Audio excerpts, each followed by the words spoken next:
আমি একটু চোখ বন্ধ করব না। চোখ বন্ধ করো, হাত পাতো প্লিজ। চোখ বন্ধ করব? হ্যাঁ ঠিক আছে, চোখ বন্ধ করলাম, হাত পাতলাম। এ দেখো, কি এটা বাবা? তুমি ম্যাচিংয়ে বসো। হ্যাঁ তার জন্য তোমার গরম লাগে। হ্যাঁ, তার জন্য একটা টেবিল ফ্যান নিয়ে এসেছি। এটা হাওয়া হয়? হ্যাঁ, তুমি চালাও। কোনটা টিপবো? উফ, তাই তো, কি হাওয়া! আমার সোনা আমি, আমার ভালো মেয়ে, আমার টুনটুমন্ত মেয়ে। এসির হাওয়া।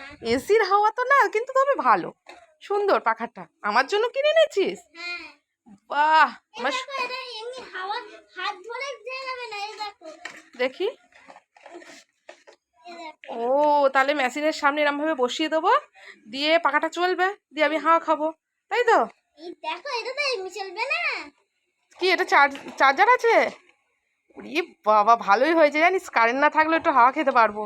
গরম করে তো তুমি আর পাখা নাড়তে পারো না। না, আমি পাখা নাড়তে পারি না, আমার খুব কষ্ট হয় পাখা নাড়তে, কিন্তু এইটা এনে আর খুব। তুমি যখন পড়ে গেল, পড়ে গেল, পড়ে গেল, যা। রাত্রিবেলা যখন গরম হাওয়া হয়, তখন কারেন্ট থাকে না, তখন তোমার হাওয়া নাড়তে পারো না। তখন এইটা দিয়ে হাওয়া নাড়বা। বাবা, আমার সোনা মেয়ে, আমার ভালো মেয়ে, ভেরি গুড, ভেরি গুড। দাও দাও দাও দাও দাও, একটু হাওয়া খেয়ে নি।